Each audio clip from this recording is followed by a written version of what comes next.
The giant asteroid slammed into Earth, and a while after that, dinosaurs were gone. You'd think there's nothing to be afraid of now, but nope, some pretty unique and scary beasts started to evolve after that. Back at that time, mammals were going through significant changes. It seems that some of them, like those similar to horses and rhinos, became giant and powerful very soon after the dinosaurs were gone. When dinosaurs were in charge, which was about 145 to 66 million years ago, mammals were relatively small creatures. Most of the time, they lived in the shadows of their much bigger enemies to avoid ending up as their dinner. Many of them weighed around 22 pounds or even less. But when the dinosaurs went extinct, mammals finally had a chance to take advantage of the new environment. For example, Brontosaurus. It took this opportunity and grew to enormous sizes. They started at around 40 pounds and eventually reached weights of 4 to 5 tons in just 16 million years. This sounds long, but it's relatively short in geological terms. Their large body size gave them and some other mammals an advantage after the dinosaurs disappeared. Now, they were the dominant and ferocious creatures others were afraid of. Brontosaurus, whose fossils have been found in North America, got this cool name, Thunder Beasts, from the Sioux people, because they believed these fossils came from giant thunder horses that would roam the plains during thunderstorms. And it's still a mystery how these thunder beasts got to grow so big so quickly. One of the theories says that they gradually increased in size over time. Another option is they went through rapid bursts of growth, but also had periods where they didn't quite change. Or maybe there was a mix of species. Some were small and some were bigger, but in general, more of them ended up growing large. And scientists studied a family tree of 276 thunder beasts and realized the third option fits the best. It's all competition in nature. Back in that time, most mammals were small, so there was fierce competition among smaller plant-eating animals when it came to food. The larger ones, like thunder beasts, faced less competition for the resources they needed to survive, so bigger species had more chances to stay, while the smaller ones went extinct quickly. So yeah, the end of the dinosaur era doesn't mean the end of impressive and giant animals you'd also run away from. For example, I definitely wouldn't like to face this fella. It kinda reminds me of a giant sloth at first, but those evolved tens of millions of years later. This giant lived somewhere between 50 and 60 million years ago in North America. It was around 8 feet long and had an unusually massive and thick body and legs. Its tail was very thick as well. This beast must have used it to support itself and stand on its hind legs. Its skull was relatively short and small compared to its large body. What's interesting is that it still had collarbones, which are bones that most hooved animals don't have anymore. Here's something comforting that makes it less scary though. They probably ate plants that were soft enough to chew easily. Now, imagine a snake so big it could easily rival the size of a T-Rex. It's not some mythical creature from fiction movies, but Titanoboa, the incredible beast that lived around 60 million years ago in the lush forests and rivers of South America. It was the largest snake ever that we know about. It was actually like the ancient ancestor of today's boas and anacondas that still live in the same region. Its body was a mind-boggling 42.7 feet long, which is longer than a school bus. To support its giant body, Titanoboa had about 250 vertebrae, which are the bones that make up the backbone of animals. Imagine how much it needed to eat to maintain such a massive body that was as heavy as a small car. It went after fish and crocodiles that lived in the waters and rivers of its home. A snake taking down a crocodile? It had to be a powerful beast. Titanoboa holds the record at the moment. But scientists believe we might discover more fossils of snakes that could be even bigger than this one. You know there has to be some scary crocodile on the list. Back in the dino era, there were even crocodiles that were 40 feet long and enjoyed snacking on dinosaurs. You can tell they haven't become less scary even after that. This beast lived between 15 million and 55 million years ago in what is now Venezuela, Peru, and Argentina. It belonged to a group that was there during the time of the dinosaurs, but like many others, got to live their best years and thrived after the dinos disappeared. Unlike most crocodiles that stick to the edge of the water, you could easily come across this one, since it liked to take walks on the land to check what was happening around. Check out its flattened blade-like teeth. They remind of those carnivorous dinosaurs even more than other crocodiles. This adaptation helped with catching prey during its chill afternoon walks on land. This fearsome creature could grow to over 20 feet long and weigh more than 3,000 pounds, which is bigger than today's saltwater crocodiles. Even a rhinoceros came in the XXL size in those post-dino times. This one, whose name I can't even try to pronounce, was a massive herbivore that lived in eastern Eurasia. It looked like a rhino, but it still had some differences, like its neck that was stretching over 6 feet long, which made it look like a rhino with a giraffe's neck. The creature stood more than 15 feet tall at the shoulder, towering over most other animals of its time. It looks slender, but it's still incredibly heavy with its 33,000 pounds, which is like 2 to 3 grown African elephants, or even a small house. One of the biggest carnivores that wandered Ice Age Australia wasn't a mammal, but this frightening reptile called Megalania. It could grow to be over 18 feet long, which is more than twice longer than the Komodo dragon, one of the largest lizards alive today.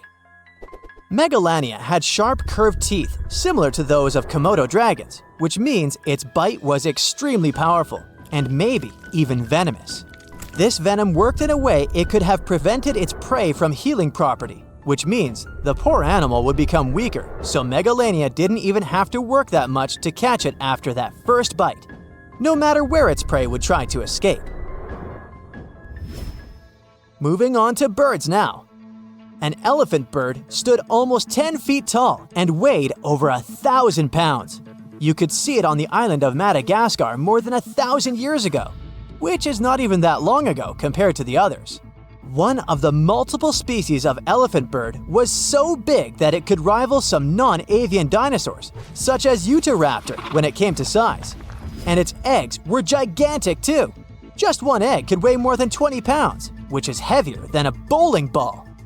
The interior of its egg had a lot of space, so much you could hold more than 100 chicken eggs inside. Land and air weren't safe from big beasts where you couldn't be sure if it wanted to eat you or your salad. And it was not much different in the water either. You've heard of Leviathan, right? It was an ancient, powerful predator and a type of sperm whale, but much larger and more fearsome than those we know today. While modern sperm whales mostly eat squid, Leviathan probably had a little bit different diet, which included other whales. Another giant predator was also roaming around the same time and place as Leviathan. Who else but our dear Megalodon shark? Scientists believed Megalodon also went after other whales, and the fight for the sweetest bite, or even among each other, was probably spectacular. Today, I'm going to tell you about creatures that had unique features which allowed them to grow to incredible sizes. They were some of the most impressive animals to have ever existed on our planet. The Argentinosaurus is a genus of sauropod dinosaurs that lived approximately 97 million years ago in what is now South America. Scientists think it was one of the largest land animals ever, with a length of up to 100 feet and a weight of up to 100 tons. A farmer stumbled upon a giant leg bone while tending his cattle. That's how he discovered the first fossils of the Argentinosaurus in Argentina in 1987. Further excavations uncovered more bones, revealing a massive dinosaur that would have dwarfed most other animals of its time. The Spinosaurus, meaning spine lizard, is a genus of theropod dinosaur that lived around 97 million years ago in what is now North Africa.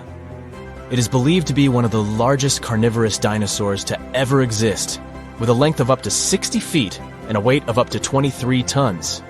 The Spinosaurus is known for its distinctive elongated sail-like structure on its back. It was likely used for thermoregulation. It also had long crocodile-like jaws that were lined with sharp teeth. This allowed the creature to catch and eat large prey, such as fish, crocodiles, and other dinosaurs. The first fossils of the Spinosaurus were discovered in Egypt in 1912. The sperm whale, Physeter macrocephalus, is a species of toothed whale that is the largest toothed predator on Earth. It also has the largest brain of any animal species. It is found in oceans all over the world and can dive to depths of up to 7,000 feet in search of food. You can easily recognize sperm whales by their massive, block-shaped heads, which can measure up to 1/3 of their total body length. They have dark brown or grayish-blue skin and a distinctive wrinkled appearance.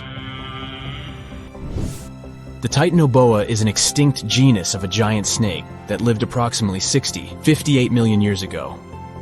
It is considered to be the largest known snake ever. It could grow up to 42 feet and weighed around 2,500 pounds. The first fossils of the Titanoboa were discovered in a coal mine in Colombia in 2004. This discovery meant a lot because it provided insights into the size and behavior of snakes during the Paleocene era, as well as the overall climate and ecosystem of the time. The blue whale, Balænoptera musculus, is the largest animal on Earth, measuring up to 100 feet in length and weighing as much as 200 tons. These marine mammals are found in oceans all over the world and can live up to 90 years. Blue whales have a long, streamlined body that is usually blue-gray in color with mottled patterns. They have a small dorsal fin and 2 pectoral fins that are about 1/3 the length of their body. Blue whales feed on tiny shrimp-like creatures called krill, and they eat a lot. A single adult blue whale can eat up to 8,000 pounds of krill in a day. The Leadsichthus is an extinct genus of large, bony fish that lived during the Jurassic period, approximately 155 million years ago. It is believed to be one of the largest fish that have ever lived. Some estimates suggest that it could grow up to 55 feet in length. The first fossils of Leadsichthus were discovered in England in the 19th century, and more recent discoveries have been made in other parts of Europe, South America, and Africa. Despite its enormous size, the Leadsichthus was a filter feeder, similar to modern-day whale sharks, and likely fed on plankton and other small organisms. The creature did it by simply swimming with its enormous mouth open, filtering water through its gills. The Pterodostro is an extinct species of flamingo-like birds that lived approximately 35 million years ago. They were relatively small birds with a wingspan of about 2-3 feet. And they were known for their distinctive long, narrow beaks equipped with comb-like structures used for filter feeding. The Pterodostro lived in shallow bodies of water, like lakes and lagoons, and mostly fed on small crustaceans and other tiny organisms. The animal filtered them from the water using the comb-like structures on the inside of its beak while swimming through the water. The African elephant is the largest land animal on Earth and one of the most recognizable ones. There are 2 species of the African elephant, the savanna elephant, Loxodonta africana, and the forest elephant, Loxodonta cyclotis. You can see them in various parts of sub-Saharan Africa. These creatures can be identified by their large size, gray skin, and long trunks. African elephants can grow up to 13 feet tall and weigh up to 14,000 pounds, depending on the species and gender. Psst, run! Really, it's not safe out there. There's a saber-toothed tiger lurking around. You better be careful. What are you doing? Don't peek. Okay, just one little peek. How's this possible, you ask? That's because you're in virtual reality, of course. These cool but very dangerous-looking big cats were alive during the last ice age. What if they decided to show up at your doorstep out of nowhere? Knock, knock. A saber-toothed tiger is waiting for you to buy its cookies. Meanwhile, the coelacanth, this massive-looking fish, comes from a lineage that's been around for over 300 million years. We thought they didn't exist anymore until 1938, that is, when a live coelacanth was found again. Since then, they've been roaming the waters of the east coast of Africa and the waters of Sulawesi, Indonesia. Man, I wouldn't want to go for a swim and meet one of these fellas face to face. Their jaw has an intercranial joint, which means their mouth opens up by a lot. This is so they can eat large prey, like me. Not good. They're huge, too. Imagine a fish that's as long as you're tall and weighing as much as an average human. The takahe, a flightless bird, was thought to be gone in the year 1898. They're very cute, small and multicolored, usually not taller than your knee. But picture this. You're out for a hike in the Murchison Mountains. Looking around, you spot the bird you thought was extinct. But there they are, as happy as ever, surviving and chilling. Whole colonies of takahes was indeed found just 50 years after they were pronounced extinct. Good job, tiny little birds! A singing dog. Ever heard of those? Riley does sing sometimes when he's bored or hungry, but these are real performers. New Guinea singing dogs. They've been only recently discovered again in the wild for the first time in 50 years. Still, they were never completely extinct to begin with. New Guineans made sure they were safe next to them. But in the wild? Very rare and hard to catch a sight of. Look, there goes one. The New Guinea singing dogs are called so because of their famous high-pitched singing. They sometimes sing together too. A dog choir of sorts, where they all howl together. I bet they sing better than I do in the shower. Not going far from this area, we have bats, but these ones are sort of different. You see, their ears are enormous. I guess that's why they're called the New Guinea big-eared bats. Clever. The species was found again when one of them was accidentally caught in a bat trap. Until then, I guess they were playing hide-and-seek with us, because up till 1890, they had been thought to be gone. They're still not out of the danger zone because of habitat loss. Imagine you discover a fossil of a species you thought had been extinct for a long time, yet 2 years later, a whole living group of said species is found. Well, this is exactly what happened in 1977 with the Majorcan midwife toad. It's sort of brownish in color with darker brown that makes up its skin spots. Other than that, it's just a small toad with googly eyes. The group of live toads was found close to where the fossil was, on the island of Majorca. There aren't many of them left, about 500 in fact, and as of right now, they're declared vulnerable by the International Union for Conservation of Nature.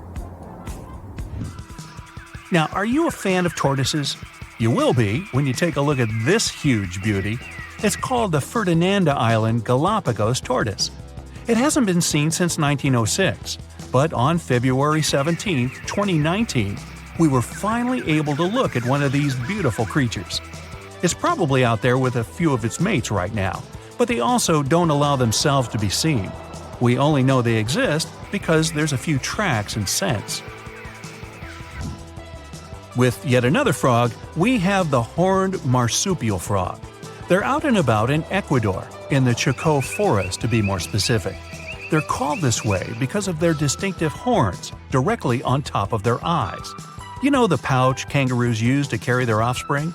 Well, the female horned marsupial frog also has that, except it's on the back, so it acts as sort of a backpack. They develop their embryos there, and when they're ready to come out, they hatch as complete infants, unlike regular frogs where they start out as tadpoles. One more toad, the starry night toad or harlequin toad. They're black and covered with loads of white spots all over them. Lost for 30 years, it was discovered back in 2019. Picture them as big bodyguards, water bodyguards to be exact. Oh, that's a very big toad on your screen. Well, for the Arhuaco people, that's exactly what they are, guardians of water. They also have their own name for them, Guna. Sounds like a cheese. When scientists found them yet again, they came across 30 of these little creatures, but initially, they were expecting only one. Well, what a nice surprise. Here's a tiger for you, although it doesn't quite look like your typical tiger. It's called the Tasmanian tiger, and it seemingly disappeared since 1936. But then, out of nowhere, people started seeing them out there in the wild just 5 years ago in 2016. They sort of resemble dogs more than tigers, or a fox maybe. Just take a look at its muzzle. Maybe even a mix of both. Then, a few others started popping up too. And if you happen to think you're seeing one right in front of you, but you're not quite sure, check if they've got stripes on their back. They're definitely out there, but still technically marked as extinct by the IUCN. Okay, picture a horse that looks straight out of a movie scene. Tiny, gorgeous fur, very well behaved. It's tiny, but it's not a pony. It's a Caspian horse. They have an interesting backstory to them. They were discovered by Louise Leyland, who got married to an aristocrat in 1957. Having moved to Tehran, Iran, she didn't quite like how the horses behaved there, so she took matters into her own hands. She took a few people with her, and off they went to the Caspian Sea mountain. And in there, they found 3 of these beautiful tiny little horses. Well, that's how the story goes. Coming up next, a possum that was found in an unexpected place. Guess where? You have 3 options to pick from: hiding in a ski resort, in the Australian outback, or in someone's apartment in the bathroom. Which one do you choose? You have 3 seconds. The right answer is a ski resort. Yes, this possum is called the mountain pygmy possum, and it's originating from Australia. So far, there are 3 different living populations of this tiny possum, but it was believed to be extinct until just 1966. There are fewer than 100 of them, so the IUCN has marked them as critically endangered. Also from Australia is the night parrot, an absolute delight to birdwatchers. Very beautiful, yet mysterious. These little fellas live in very remote areas. You can probably count on the fingers of your hand how many times these birds have been seen since they were found again in 1979. That's how rare they are. Have you ever seen a pygmy tarsier? Neither have I. It was only in 2008 that 3 of them were caught. Scientists don't really want to lose track of their movements again, so what they did was gift them with tiny little collars. This way they can live their life as happy as ever and will know they're safe. The last one I want to tell you about is the tree lobster, but as the name might mistakenly tell you, they're not really lobsters. They're just big black bugs with huge legs. Their extinction story is a sad one. In 1920, a cargo ship got stuck on Lord Howe Island, and it had rats aboard. These rats fled the ship and ran straight to land. Even though tree lobsters are bigger than most insects, they're still relatively small compared to rats. The poor things never stood a chance. Still, in 2004, life shone again for these distinct critters. A pair of Australian scientists were out and about on the island and came across 24 of them. All of them were living beneath one single shrub. Hey, if there's enough space for everyone, it's not small, it's cozy. Bottom line, it's better to be distinct than extinct. Don't you agree? Currently, there are approximately 20 billion animals inhabiting our world. If everything were ideal, we would have 5 billion more animals on Earth. But many species have gone extinct, and around 44,000 species are currently in danger. The largest, most recent mass extinction event in history occurred during the dinosaur era, leading to the eradication of 75% of species on Earth. The Tulachi wallaby is a long-lost relative of today's kangaroo, but they had a hidden superpower, night vision. That's why they were mostly active at night. They were 3 feet tall and fed on grass, fruit leaves, and other plants. Wallabies lived in grassy areas near swamps and other water bodies, but not for long. By the 19th century, their numbers had gone down, bringing them to the edge of extinction. Only 14 wallabies had been left in the wild by 1920. A rescue mission was launched. They tried to capture the last 14 animals to protect them. But the situation got out of control and 10 wallabies lost their lives.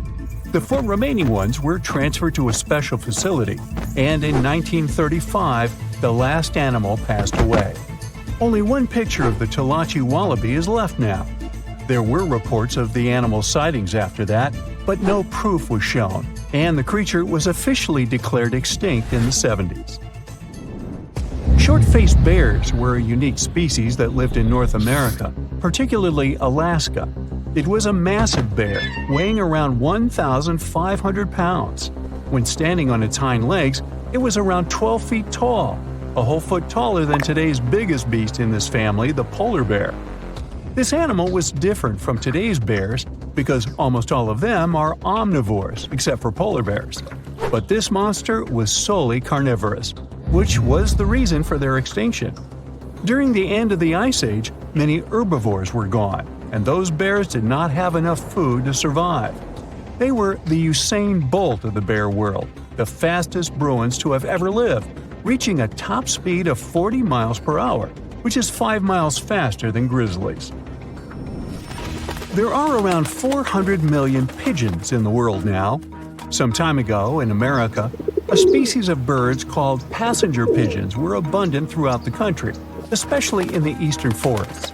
There were more than 1 billion of them, but they went from 1 billion to 0 in a few years. They had small heads and necks, but long tails and wings and strong breast muscles that allowed them to fly super long distances. The last passenger pigeon passed away in captivity in 1914. It was named Martha. With that, the ecosystem in the U.S. has never seen this bird again. Now, elks are enormous animals, but they look tiny when you compare them to long-gone Irish elks. That elk was around 7 feet tall at the shoulder with a humongous antler of 12 feet. Today, elk are only 4.5 feet tall at the shoulder and have around 4-foot-long antlers. Despite its name, this elk was found all over the world, from Asia to Europe. It got its name because, in Ireland near Dublin, researchers found a perfectly preserved specimen. Since then, it's been called the Irish elk. The last one passed away in Ireland. The main reason for their disappearance was their inability to adapt to changes. When the Ice Age ended, the elk could not survive and became extinct. Now, somewhere deep in the forests of Costa Rica lives the interesting-looking golden toad. It was discovered in 1966 in one particular spot where all toads would gather to mate. In 1967, a large population of this golden nugget was noted in that same spot. But the following year, only 10 to 11 toads were seen, and the year after that, in 1968, only one lonely male toad showed up at the spot. For years, there were searches for golden toads. In 2004, the toads were officially declared extinct. Humans were not responsible this time. The drought in the area in the 80s had a significant impact on the toads. Still, the last straw was the arrival of a new fungal species that caused the animal's skin to thicken, eventually leading to the toad passing away. This chytrid fungus is responsible for the extinction of more than 90 frog and amphibian species, becoming one of the biggest threats to their lives. Now, Canada is a very cold country, no surprise there, and nobody would expect tropical birds like parrots to live there. However, there was a parrot species that lived in America and some parts of Canada. I'm talking about the Carolina parakeet. Those were truly beautiful birds with orange-yellowish heads and green bodies. Their favorite rest spots were big trees alongside rivers. This parrot's favorite food was cocklebur seeds, which are poisonous to us, but the bird had no problem eating them. Also, they used the dangerous cockleburs as a defense mechanism. After they ingested loads of them, their meat became poisonous, and predators do not enjoy eating toxic birds. Carolina parakeets were abundant, there were millions of them. But since the Ice Age, their numbers had been gradually going down because of natural reasons, mainly temperature.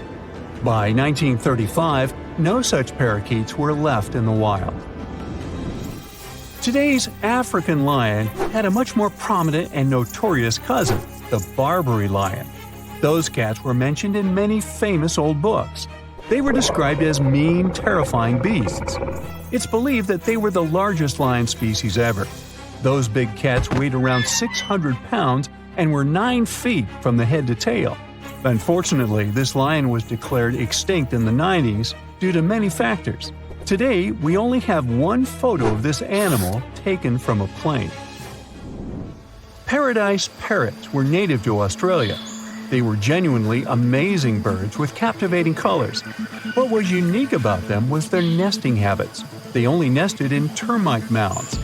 This parrot was always on the edge of extinction, and the reason for that is still unknown. Mice, rats, and other animals also hunted them, and it added fuel to the fire. The last bird was spotted in the year 1972. Since then, paradise parrots have only been seen in museums. The Gulf of Mexico was once home to Caribbean monk seals. This species of seals enjoyed spending time in the warm subtropical climate of the Caribbean. Most of the time, they were found near reefs and islands, foraging for food. Like most of us, they also loved sandy beaches and were usually seen in groups of 100 seals, resting before the next adventure. In the year 1886, monk seals were declared extinct. You can still see this animal in 2 museums. Both are located in the UK. As we all know, zebras have black and white stripes. But once, a zebra species had only half the body covered with brown and white stripes. The rest was just brown, and the belly was white. It was called the quagga. They lived in the southern part of Africa in grass fields and wet pastures, like today's zebras, and ate grass and other plants. The last quagga perished in 1888, but not all hope is lost. Today, extensive research is being done to bring this animal back into the wild. Australia is home to many outlandish animals, but the craziest ones are probably gastric brooding frogs. This species is not like your ordinary frog that lays eggs.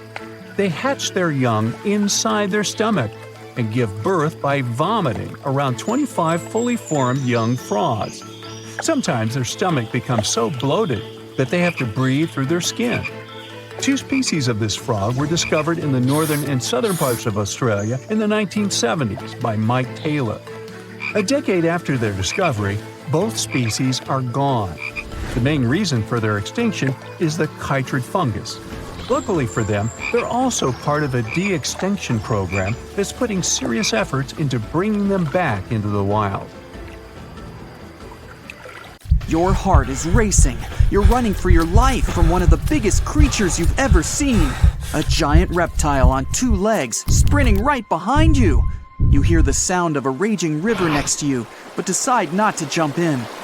Thick leaves and bushes keep blocking your path, and you keep getting stuck in the mud.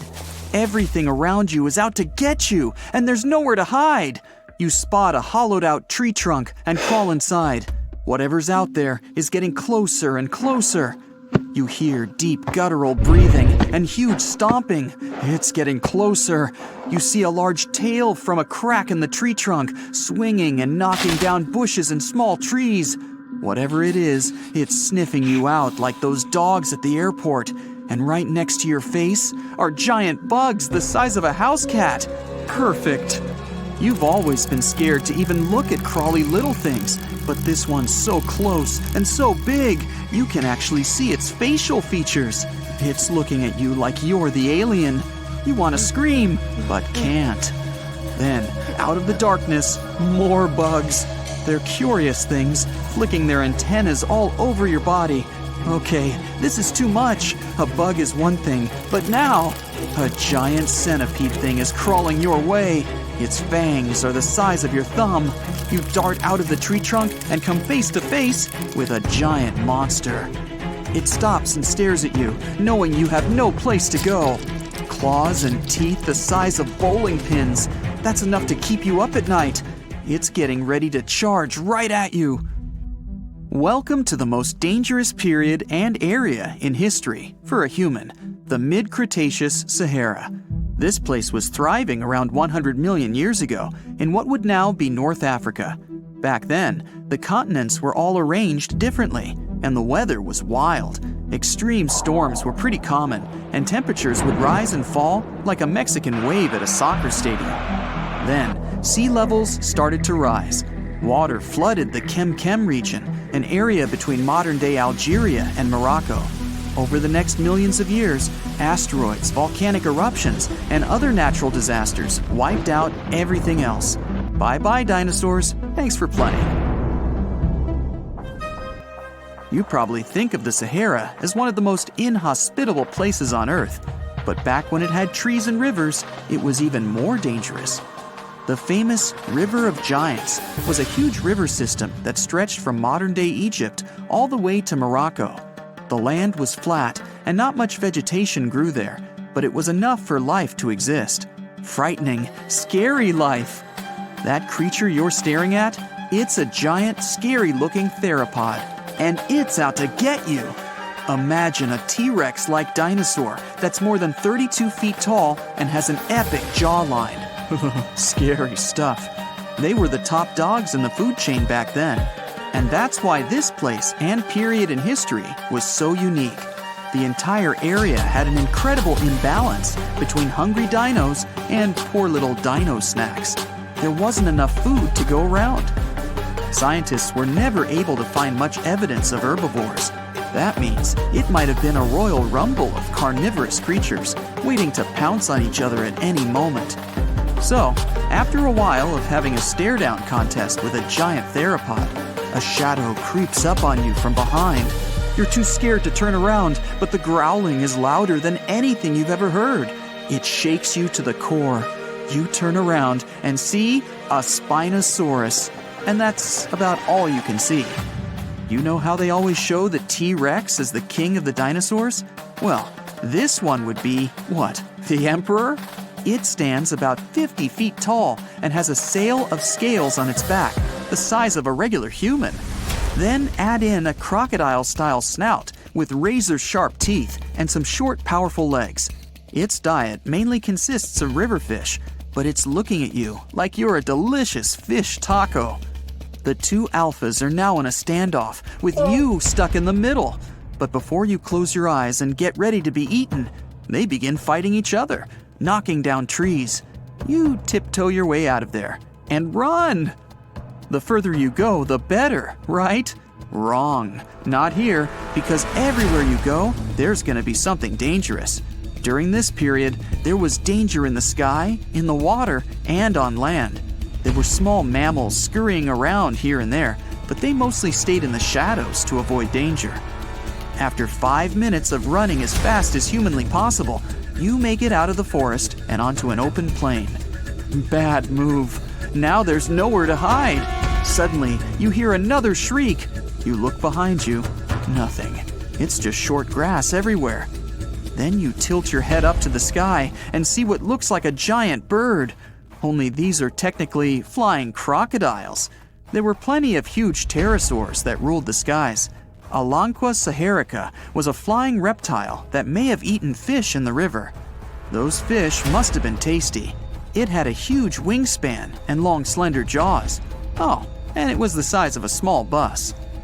This one found you and is racing down to catch you. You run for your life, again. And this time, there's no place to hide. Suddenly, you feel talons grasping onto you and you're lifted off the ground. You soar up. If you weren't scared out of your mind, you might have noticed how beautiful the giant river channels below you are.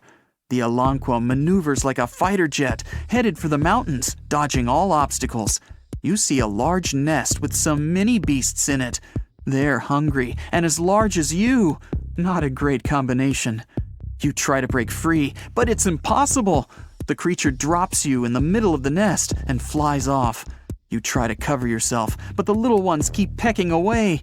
It's only a matter of time before it's too late. You look down below you and see the river. You can't tell how deep it is, but it's got a really strong current. You're out of options. You dive into the raging river and get dragged along with the current. Safe for now-ish. Imagine it's 2021. You're walking along one of the hottest and driest places on Earth, the middle of the Sahara Desert, only to find fossils of oversized fish. They ranged from bite size to bus size. Even freshwater sharks lived there. These weren't your average little fishies. Judging by their teeth, those guys meant business. You might even find a giant sea turtle swimming around. Okay, back to your wacky adventure. Luckily, you wash up on a safe sandy part of the river where you're able to relax. You drink some river water and try to find a safe place to make camp. Every noise you hear makes you jump. You sit down and try to enjoy the calmness of ancient Earth. Just when you feel you can finally catch your breath, you see a Spinosaurus walking along the river on the prowl. You run off and hide under a bush. It passes you by. You're safe. Or not. It turns, shakes the bushes, and sees you. Just then, a large boom scares it away. It's the sound of you jolting awake. You turn on the light and see your cat staring at you. Those dinosaurs seem so real, probably because of that documentary you were watching right before bed. The entire mid-Cretaceous ecosystem depended on rivers for daily life. Just like all ancient civilizations, rivers were essential for the creatures of the time. And very recently, scientists discovered a new species of snakes that went extinct back then, with no known descendants.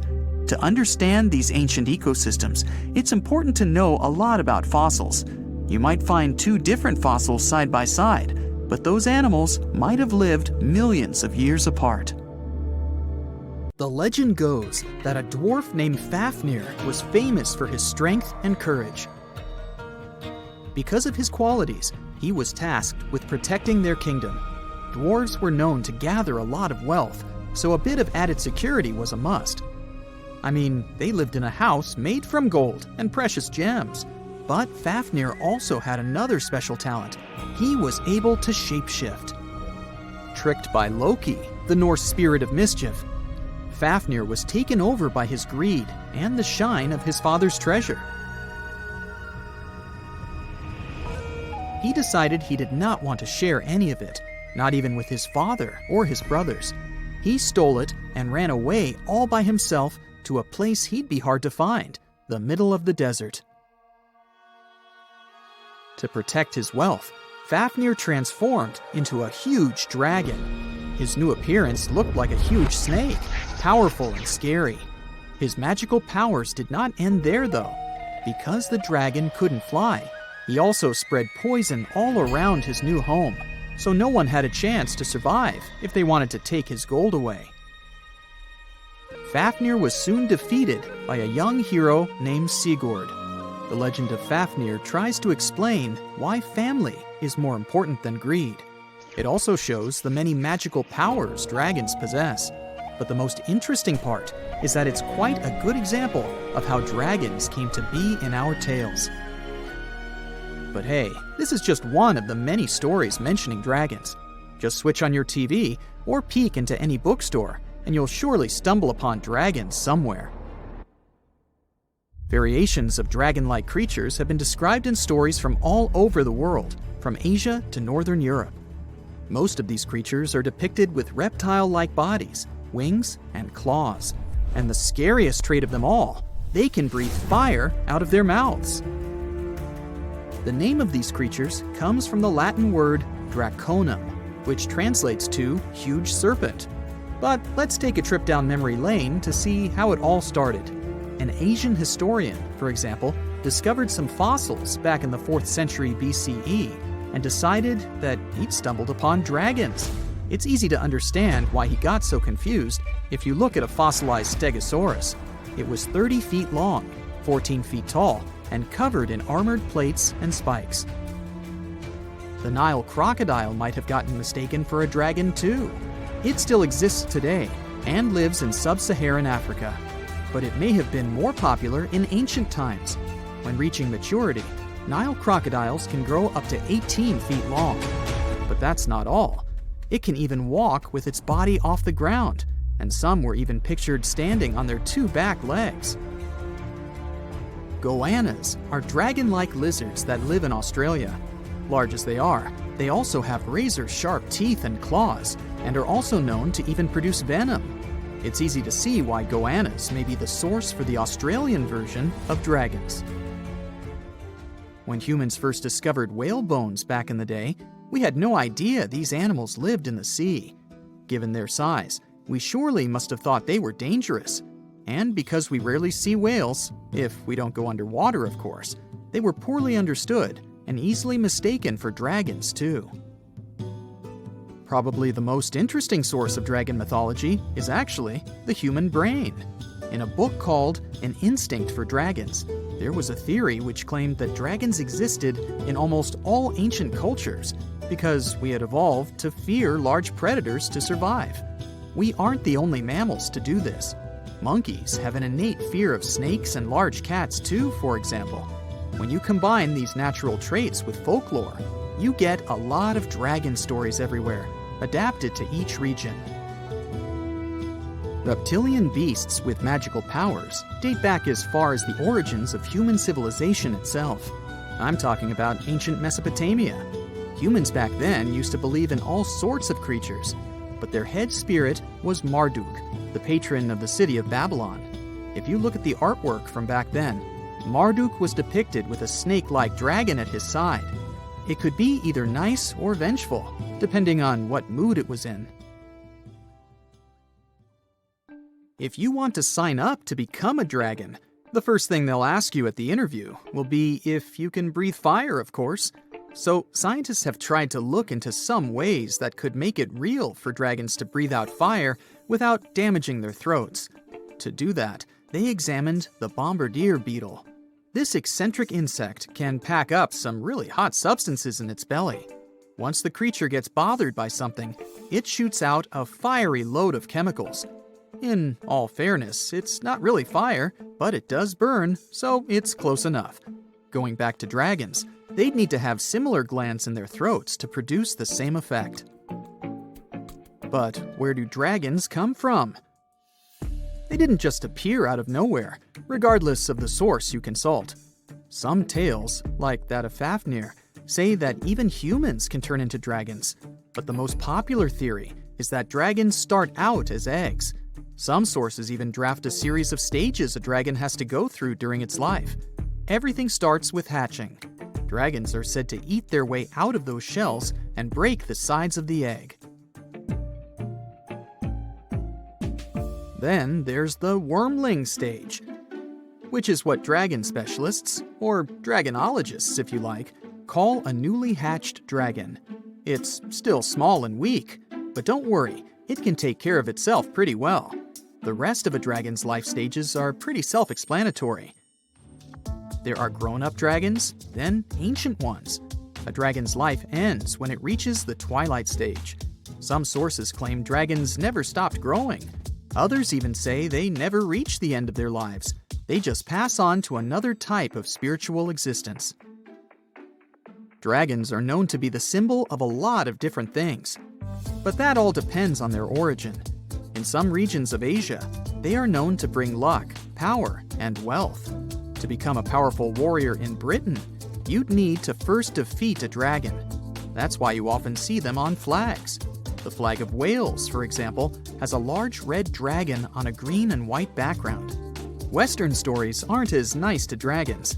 They are often seen as evil and vengeful.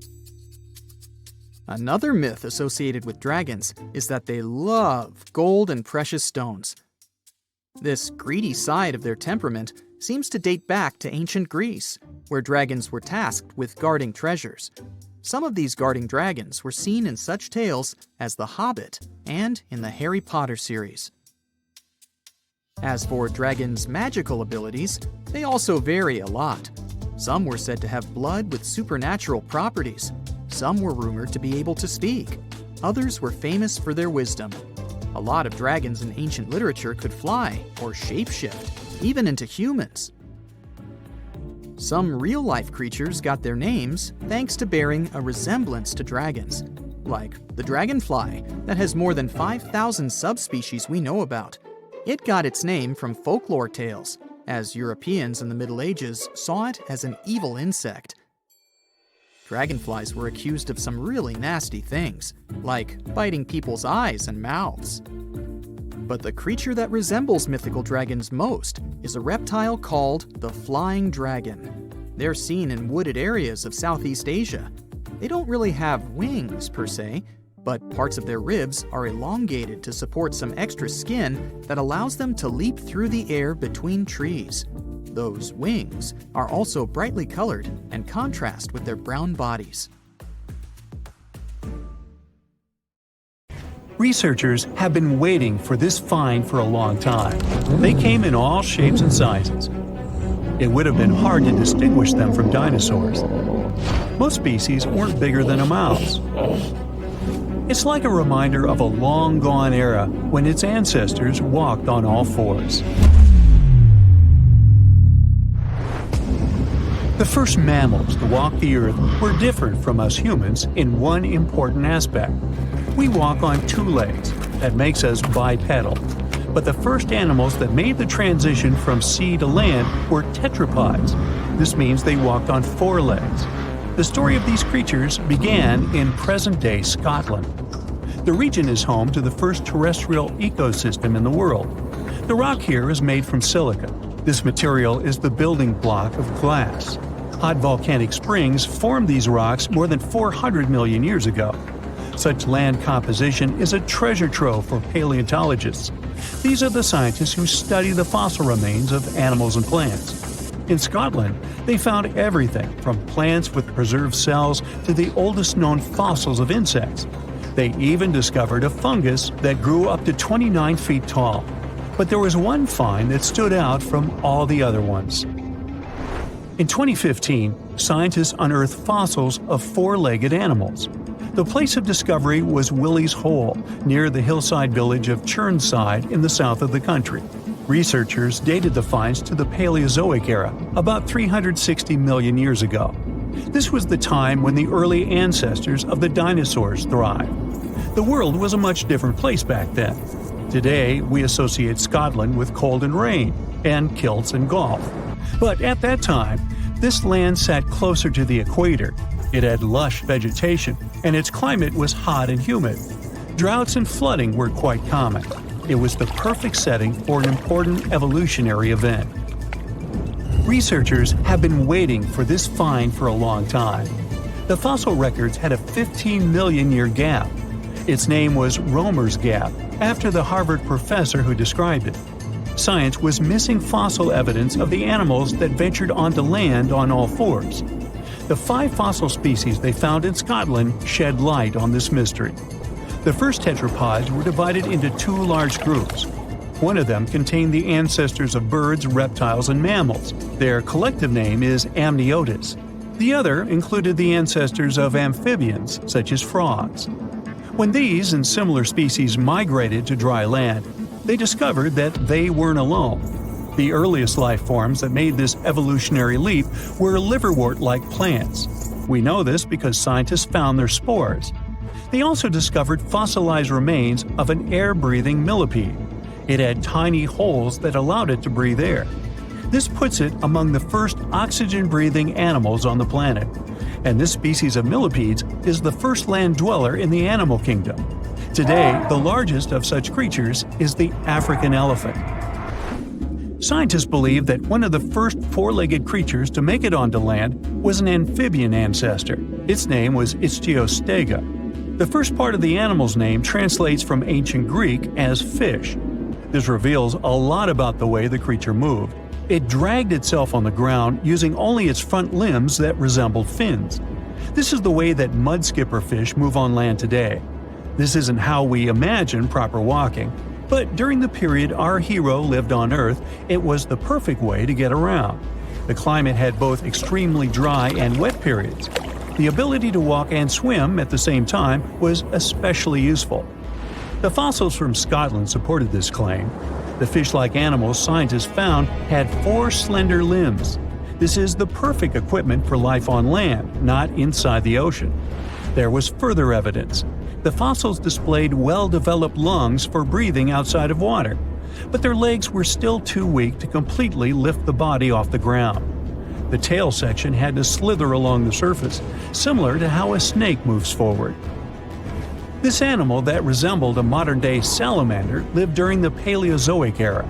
This was the time when four-legged creatures developed a standard number of digits at the end of their hands and feet, 5 on each.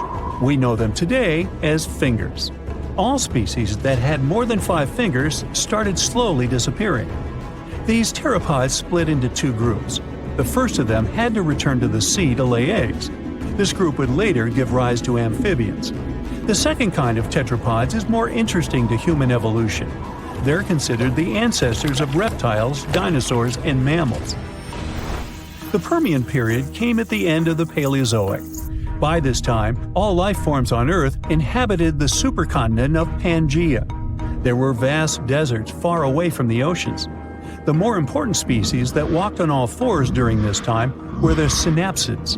They came in all shapes and sizes, but the only subgroup of synapsids to survive into the Cenozoic were the mammals. Doesn't seem like much, but we exist today thanks to these ancient tetrapods. As a species, we have come far in the tree of life. A recent study revealed that the first life form to evolve was an ocean-drifting comb jelly. This came as a bit of a surprise. For a long time, researchers believed that the simple sponge was the oldest animal on the planet. After analyzing vast amounts of data, comb jelly came on top, or the bottom, depending on how you look at the tree of life. These ancient beings were squishy and had tentacles, but they weren't the true jellyfish like the ones we see today. The creatures lacked the bell-shaped body and stinging cells. Scientists cannot precisely date the species because they lack a fossil of the oldest comb jelly. This is not the case with other ancient creatures that once roamed our planet. The ancestor of dinosaurs, turtles, and crocodiles are familiar to science. These are the animals that appeared during the Paleozoic era. This was a time when true tetrapods appeared. Paleontologists recognized them by two distinctive openings on each side of their skull. The first mammals that appeared during this era resembled reptiles. It would have been hard to distinguish them from dinosaurs. Some of them later evolved features we all know today. These include fur and a warm-blooded metabolism. They developed during the time when dinosaurs dominated Earth. That's why these first true mammals were small. Most species weren't bigger than a mouse. Their diet consisted of plants, as they were herbivores. Also, they were creatures of the night. During the day, they were mostly hiding underground. Now, this wasn't such a bad strategy. Some 66 million years ago, an asteroid fell on the Yucatan Peninsula in today's Mexico, and this spelled the end for dinosaurs. 75% of all species that lived on Earth at the time disappeared. The mammals' small size helped them survive and repopulate the planet. The era in the history of our planet that followed the Mesozoic was nicknamed the Age of the Mammals. The climate became warmer, so grasslands expanded. These were the ideal conditions for tetrapods to grow in size. Some mammals decided not to take this evolutionary path. Bats remained relatively small in size and took to the skies to join birds. And there are some tetrapods that return to the ocean. The most notable example are whales. Today, their closest living relatives are hippos. Both species are aquatic, but they developed this trait separately. The first whales were actually tetrapods. These were the most typical examples of four-legged land animals. If you saw them today, you would think they were oversized rats. That's what whales looked like some 50 million years ago. Paleontologists came to this conclusion in the 1980s by studying the skull of a now extinct animal. It lived around the edge of a large, shallow ocean. At some point in history, it returned to the marine way of life. Its back legs devolve. But sometimes, biologists stumble upon a living specimen of a whale that still displays tiny hind limbs in its skeleton. It's like a reminder of a long-gone era when its ancestors walked on all fours. Well, hey there! We dive back in time and into the oceans over 500 million years ago. Just, because we can. Whoa! Watch out! It's not megalodon or giant sea reptiles you need to look out for here. It's a bizarre, unearthly-looking creature called Anomalocaris. The name means unlike any other shrimp, and I think you'll agree, it looks like a nightmarish cross between a shrimp and a modern-day centipede. 2 tentacles protruding from its face, each lined with razor-sharp teeth. Oh yeah, and this thing was about the size of your leg. With a wave-like movement of the flaps on each side of its body, it was graceful for a terrifying creature. It was also more advanced than any other life on this planet at the time. Especially those huge eyes. You have only one lens in each of yours. This giant shrimp had 16,000. That's 4 times more than a common housefly. And you know how good their vision is, good enough to dodge that swatter every time. All this allowed Annie to become one of the first animals on this planet to feed on others. Yep, here it is, Earth's first hunter. Its favorite meal? Trilobites. Hey, try a bite. Those are the ancient ancestors of crabs. Some of their fossils have marks on them in the same shape as the monster shrimp's mouth parts. Terrors of the past like this got to be so giant thanks to more oxygen in the atmosphere. A perfect example of this, Meganeuropsis. Imagine a dragonfly. Now make it as big as a cat, and with a wingspan longer than your arm. Megan, the monster-sized dragonfly, could easily grab other insects or even small animals, and she ruled the air with quick movements. Back then, there were still no large birds or other airborne enemies for this behemoth bug, so it was safe and free to grow as large as this planet would allow. Piranhas of the past were also jumbo-sized. Mega piranha was about 3 times the size of the river terrors we have today. Its bite force was about the same as a tiger's, and those striped kitties bite down 2 times harder than lions. That means it probably not only dined on other fish and any land creatures that, got too close to the water, but it could also easily crunch down on large turtles and other unlucky shelled creatures. And fun fact, modern-day piranhas bark like dogs when they're about to enter a confrontation. It actually sounds more like a frog's ribbit. But makes you wonder, what did this mega-sized ancient cousin sound like? A bear roaring? How about giant sea scorpions the size of your bed? Go back about 460 million years, and you'd see them swimming under you. And watch out for that tail. Scientists still don't know if these creatures could use it to inject venom like your standard land scorpion, but something tells me I wouldn't want that thing anywhere near me. Then there's this guy, Therizinosaurus. Terry looks sort of like a goose with long arms. Oh, and did I mention this goose dino is about 2 stories tall and longer than a bus? Yow! Its arms make the T-Rexes look even more bite-sized, each 8 feet long, almost triple the length of T-Rexes. And on the end, razor-sharp claws the size of your whole arm. Now, don't worry about those lengthy claws too much, though. Terry probably used them to cut through giant termite nests. So, this huge reptilian goose was more interested in eating bugs and plants. Another mega monster for you, Megatherium. The giant ground sloth could look a giraffe straight in the eye and weighed as much as a hippo. It moved mainly on its hind legs and used its massive tail as support. He had huge paws with colossal knife-sized claws. The sloth could use them to defend itself from enemies and to bend tree branches in search of food. But the biggest danger to the giant ground sloth wasn't dinosaurs or saber-toothed tigers. It was our own species. Yep, humans showed up just in time to meet this fellow and to, eat him up. Titanoboa was a terrifying 50-foot snake, as long as the great megalodon itself. It was also more than 2 times heavier than the heavyweight champion among snakes today, the green anaconda. Crocodiles were a regular on this serpent's menu. Titanoboa could swim 3 times faster than the fastest Olympic swimmer our species has ever seen. It was quicker and more dangerous in the water than outside it. And don't forget the boa part of its name. This massive snake wasn't venomous. Instead, it liked to squeeze. Remember that giant shrimp from earlier? Well, Opabenia looks like its teeny-tiny finger-sized cousin. And instead of 2 toothy tentacles, this thing had a vacuum hose coming out of its face. On the end of that trunk, what looks like a single crab claw.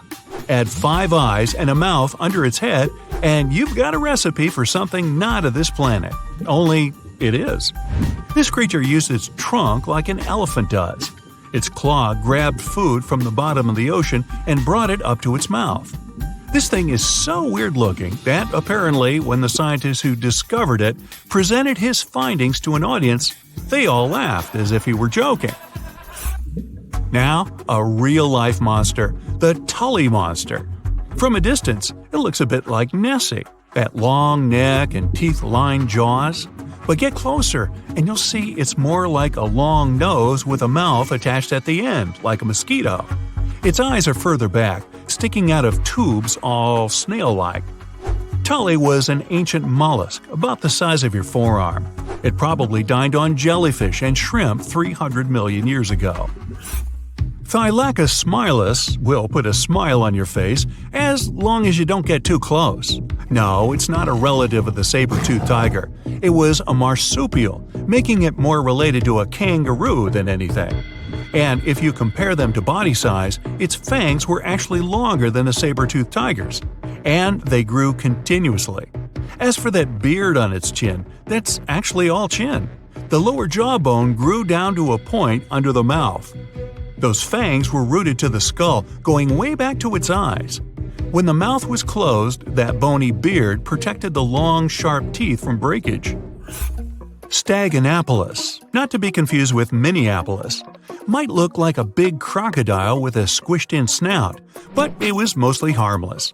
Its small head and very few teeth meant the reptile didn't have much to work with when protecting itself.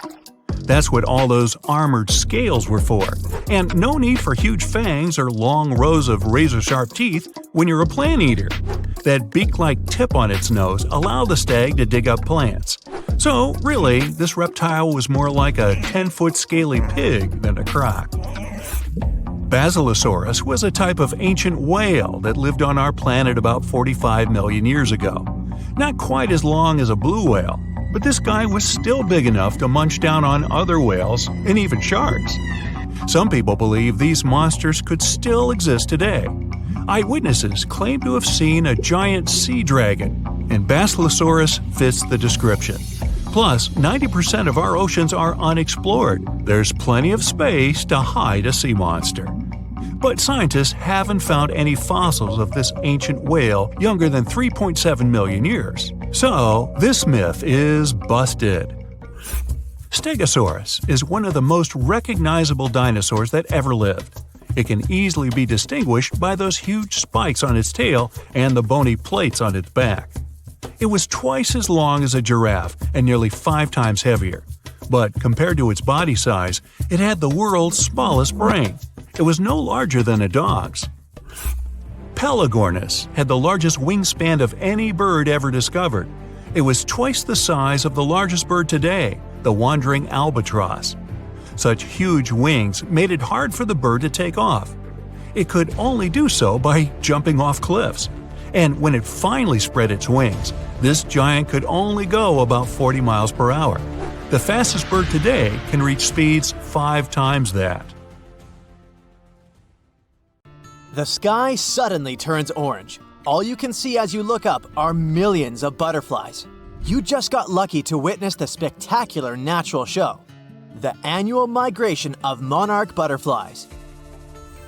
Every fall, as the days get shorter and the temperatures go down in the northeastern US and Canada, these beautiful creatures leave their summer breeding grounds. They travel up to 3,000 miles to Mexico and never come back. Their perfect overwintering ground is high in the mountains. Millions of monarch butterflies are safe there in the canopy of OML fir trees. Once the winter is over, it's time for them to go back up north. They make a stopover around Texas to mate and lay eggs on milkweed plants. A few days later, these eggs turn into caterpillars that feed on the plant until they transform into grown-up butterflies. Now, it's their turn to continue the journey up north until they find a new breeding ground. This way, generations keep changing en route, and it may take up to 5 of them to get to the final destination back in Canada. It's a natural mystery how the butterflies traveling south live up to 8 months traveling with the air currents. The same species going back completes its life cycle in 5 to 7 weeks. Scientists still don't know why the monarchs migrate and how they find their way. It could be connected with the blooming of milkweed plants, their primary food source. They probably find their way around based on the position of the sun.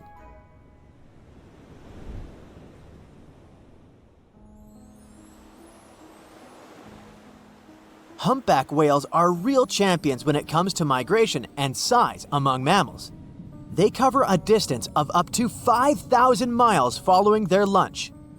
In the summer, they move towards the poles to colder waters, where there's plenty of krill and small fish. In the winter, they go south towards the equator's tropical waters. They also travel to mate. They have specific locations where they gather to do it. During the winter breeding season, you can hear male humpback whales sing, most likely to attract females or mark their territory. They produce a long series of calls and can repeat the same song for several hours. When the song changes, all singers that are currently migrating pick up the new tune. It's amazing how they do it when the distance between groups can be over 3,000 miles. Sea turtles migrate for more sentimental reasons. For hundreds of millions of years, these cute family guys return to the exact place where they were born to lay their eggs. They can cover up to thousands of miles, mostly when the seasons change and the waters are of a comfortable temperature. It could take them years, since some of them travel across the Pacific Ocean between Indonesia and the west coast of the United States and Canada, which is a total of 10,000 miles. But how do they find the exact spot they need if their parents can't just send them a geotag? Scientists have found out that they navigate using the invisible lines of the Earth's magnetic field. It turns out that each part of the coastline has its unique magnetic characteristics. The turtles remember theirs and travel using their internal compass. The magnetic field changes slowly but surely, so they have to shift their nesting sites accordingly. Salmon are born in freshwater streams and move to the ocean as juveniles. Atlantic salmon are brown and spotted as they cover hundreds of miles in fresh water and turn silvery in the ocean, where they travel for up to 1,000 miles. Adult salmon stay in the ocean for 1 to 5 years, feeding mostly on zooplankton. Then it's time for them to go back to freshwater to spawn. On their way back to the breeding grounds, they have to ascend thousands of feet against the current in mountain streams. This challenging journey is called a salmon run. They set on this run because they know the stream they're headed to will be good for spawning, and they'll meet the right species to mate with. Young salmon remember the smell of their home stream and probably even take note of various points along the way to the ocean to find it again. Just like sea turtles, they use the Earth's magnetic field as a compass for their travels. Pacific salmon and most male Atlantic salmon only live for a few weeks after spawning, and some female Atlantic salmon survive and migrate back to the ocean. Caribou, better known as reindeer, are the champs when it comes to migration distance among land mammals. Every spring, they cover a distance of around 400 miles in Alaska, from their winter to their summer feeding grounds. Individuals cover up to 3,000 miles, but herd migration is way more spectacular. The largest herd has at least 260,000 members, and its migration territory covers an area larger than California. Scientists put radio tracker collars on some herd members and take thousands of photos to count them all. This census is organized every 3 years in good weather conditions to see if the population figures are rising or falling and track their migration patterns. Caribou grow through all this migration trouble to safely raise their newborn young. They reach remote grounds where golden eagles, wolves, and grizzly bears won't bother the youngsters during their first, most vulnerable days. Another good excuse to hit the road up north for them is to save themselves from mosquitoes, which would be a huge problem in warmer months. Plus, they get fresh seasonal foods from the areas they stay in. Their migration helps fertilize the grounds they pass by, which means the tundra should thank them for regenerating and protecting its grasslands. Wildebeest, also known as gnus, are relatives of antelopes and gazelles. They spend most of their lives in the Serengeti plains of southeastern Africa, grazing on the grassy savannas. Every year at the end of the rainy season, normally in May or June, millions of wildebeest head northwest in search of greener pastures and then back again. This migration is so spectacular that it's considered one of the 7 wonders of the natural world. Sadly, not all wildebeest make it to their final destination, as they have to cross rivers full of giant crocodiles and pass by hungry lions and other predators.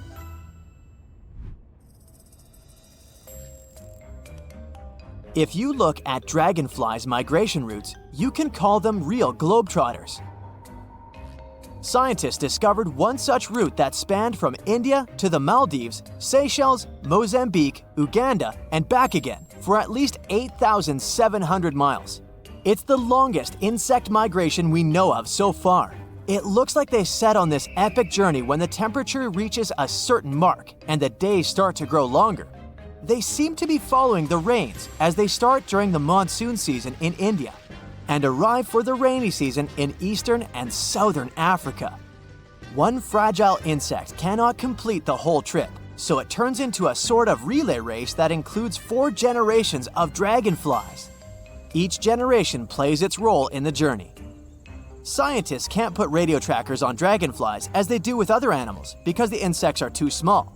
So, to put together the migration route puzzle, they analyzed 21 years of data from volunteer citizen scientists and also wing samples from museums. Each of the samples had a chemical code that could roughly tell where the insect was from. This data helped the scientists understand how far this or that insect traveled as an adult. Elephants are known to have traveled across Africa for centuries. They rely on their herd leader's memory when it comes to recalling the tricky migratory routes. This big elephant boss leads everyone else to sources of ripe food and water when the seasons change. They also migrate to avoid danger, which is mostly represented by humans. Elephants have developed their own communication methods to pass on information about prospective danger. They use chemical secretions, vibrations, gestures, and touch. Recently, many African countries have restored some of the oldest elephant migration routes. These big-eared guys usually avoid dangerous areas for generations, but once they know the route is safe, they start using it again.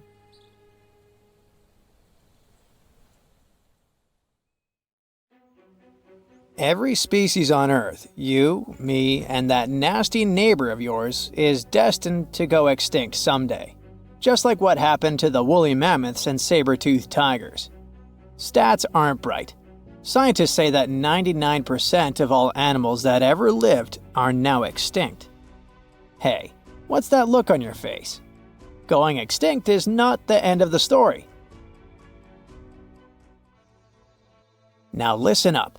Mammoths might make the greatest comeback ever and even be the key to saving humanity. Nope, they won't give away free money so that we don't have to work anymore, but they can sorta help the weather situation on our planet. In the Arctic tundra, there's this ground called permafrost. It's like soil in the form of ice. Soil turns permafrost when it stays super cold for 2 years straight. But now, permafrost is actively thawing out, and it's bad news for, well, everyone. Because while thawing, it releases a lot of carbon into the air. But what if we had large animals like mammoths there today? They would churn up the soil. The ground would freeze more deeply in winter. And then, in summer, a layer of grass would help keep the ground cool and prevent the permafrost from melting. Some scientists think that's a great solution. So now there's a company in the US that's trying to bring mammoths back to life. Okay, you got me. Not actual mammoths, but a sort of hybrid between an elephant and 1% mammoth DNA. It would be a northern elephant. Getting mammoth DNA is easier than you might think. They actually only went extinct about 10 to 14,000 years ago. Scientists are hoping to have their first elephant-mammoth hybrid by 2027. Let's hope it doesn't turn into a real-life Jurassic Park. Ah, Australia. A nightmarish place, and a home to the most fascinating creatures on Earth. But here, the sad fate befell the Tasmanian tiger, also known as thylacine. Don't mix it up with the Tasmanian devil. That one is living and thriving.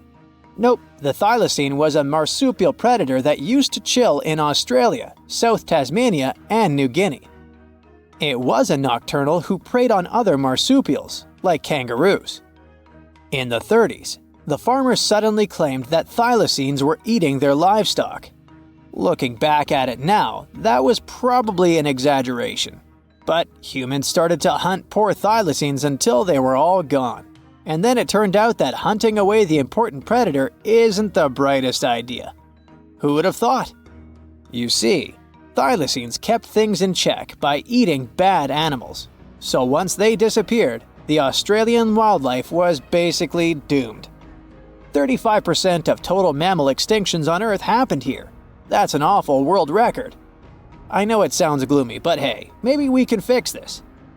Remember that company we mentioned? It wants to bring back the thylacine too.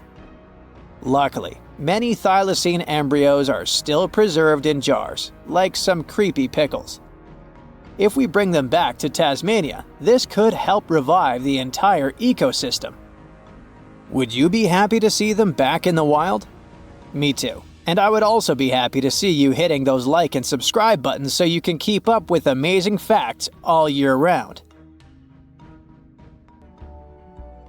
We also have some huge dreams about tiny creatures. Take a trip to Mount Hotham Ski Resort in Victoria, Australia, and here you can find the mountain pygmy possum, a tiny bundle of cuteness. These guys are super rare. We even thought that they were extinct. All we had was their fossils. But then, some skiers spotted a possum in a log pile at the ski lodge in 1966. Imagine suddenly making a great discovery while chilling on vacation. These little possums can spend 7 months of the year sleeping under the snow. They wake up occasionally to eat some stored food, and then they wake up in the spring to eat even more, find a mate, and go back to sleep again. What a relatable fella. Since they've made it into this video, you can guess they're pretty endangered. There are less than 2,000 left in the wild, all because their current homes don't fit them that well. But hooray, we can help them too. You see, their ancestors lived in lowland forests about 20 million years ago. So maybe mountain possums could live better if we moved them there? Of course, we can't just take them to the woods and expect them to survive. Instead, scientists want to slowly release possums into the forest and check up on how they get on with it. Let's hope these cute creatures will adapt to woodland life. The southern gastric brooding frog, also called the platypus frog, was quite a unique creature. It was discovered in 1972 in Queensland, Australia. Back then, this fella shocked the scientists with its super weird birthing practices. Check this out. The mother frog swallows her eggs, turning her stomach into the womb. Then she doesn't eat at all for 6 weeks straight. I could never. Meanwhile, the tadpoles hatch in her stomach, start to grow, and eventually get so big that the mom literally has to breathe through her skin. And then she literally spews out her offspring left and right. Bleh. But this insane process is a great evolutionary achievement, which is why it drew everyone's attention. But the wonder didn't last long. By the mid-80s, all known species of these frogs vanished from their natural habitats. Why? We have no idea. There are many theories, but almost no evidence to back them up. In any case, over the years, these guys officially became extinct. But it all changed in 2013. Scientists started a groundbreaking project named the Lazarus Project. Now they want to resurrect these frogs to learn cool cloning techniques from them.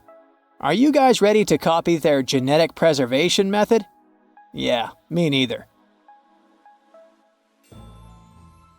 But let's dive deeper.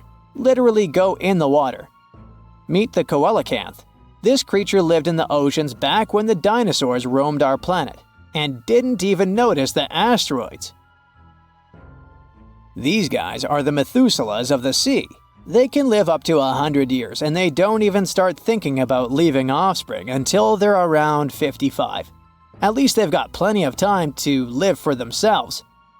We actually thought this creature had gone extinct about 65 million years ago. But then, the first Latimeria specimen was discovered off the coast of South Africa in 1938.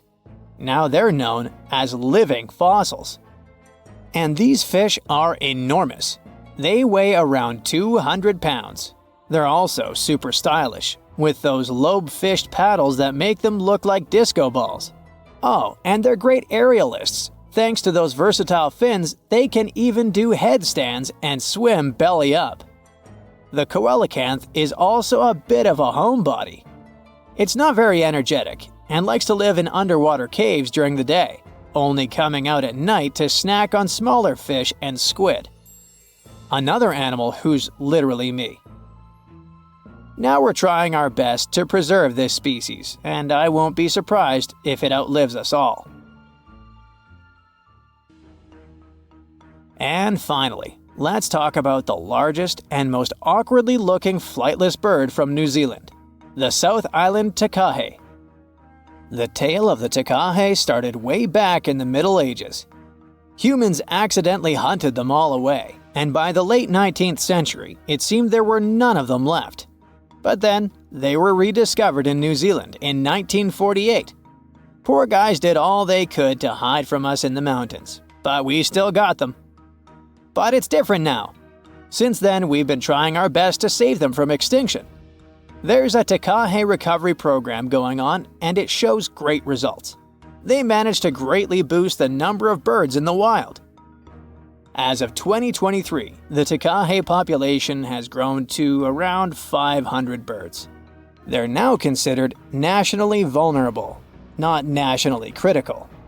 It's a little progress, but progress nonetheless. Let's keep it up. How heavy is the largest living snake? How can a snake eat a whale? Get ready, I'm about to answer these questions. Before the last ice age, giant mammals like mammoths ruled the world. The modern animal kingdom we're familiar with was shaped around 55 million years ago. I mean, there were still 1,000-pound bear dogs living from Asia to America. But modern whales, for instance, began to appear later. I'm saying modern whales because, surprise, surprise, whales weren't always fully aquatic. The ancestors of the ocean's biggest animals once walked on dry land. They had 4 legs and lived on the coast. Now, I want to introduce you to a snake that used to eat these whales, the Paleophis, a genus of a marine snake. Scientists say it's hard to understand how big the Paleophis was due to its fragmentary fossil record. They assumed that it could have reached up to 40 feet long. Its fossils were found in different parts of the world, from England to Morocco and Virginia, USA. The Paleophis is extinct now, and sea snakes today are only about a quarter of the size this majestic creature used to be. So no need to worry about this underwater monster. But there once was an even bigger snake, the Titan boa. It was around 50 feet long and most likely weighed over a ton. It used to live in what is now known as northeastern Colombia, around 60 to 58 million years ago. Scientists say that it mostly fed on fish. Another giant animal that lived in the past was the black Gigantopithecus. These primates aren't related to gorillas. They lived in the area of modern China. Some people believe that they're still alive, but so far, no one has laid eyes on them. Some people even go further and say that the stories of Bigfoot or Yeti are based on these animals. This rodent became extinct about 2 million years ago. Its main habitat was South America, more specifically, Uruguay. What's astonishing about this species is that it was the largest rodent ever known. It was bigger than a bull. Scientists believe that it weighed up to 1,000 pounds. A distant relative of this rodent is still alive today. It's called the pacarana. It's a rare animal that lives in South America. It weighs up to 33 pounds and measures up to 31 inches, not including its cute and fluffy tail. The Arthropleura was an insect that lived in prehistoric times. Imagine a giant millipede measuring up to 8 feet in length. Here you go. It was one of the largest land animals of its era, about 315 million years ago. The Arthropleura's shell was covered with tough plates. These plates were there to protect the creature from damage. Most of the time, it burrowed into the ground to avoid becoming some other animal's dinner. Meet the Megalodon. Millions of years ago, this shark lived in the ocean and ate other marine creatures. It had wide teeth, and its jaws were so powerful that the animal could finish off its prey with the force of its bite. It was one of the largest sharks to ever exist. Yet, this predator also went extinct. Scientists don't really know the reason. This made me wonder why animals were so big in the past. Nowadays, smaller creatures flee or hide from predators. But apparently, it wasn't like this before. Many centuries ago, animals didn't just run or hide, they fought back. Research suggests that this behavior may have been the most important motivation for prey to grow bigger. A study compared the skulls of ancient animals to those of their modern peers. The skulls of predatory animals have become shorter and narrower, while the skulls of the animals they hunted have become longer and broader. This means that predators learned to become experts in hunting, while prey worked on developing their defense skills.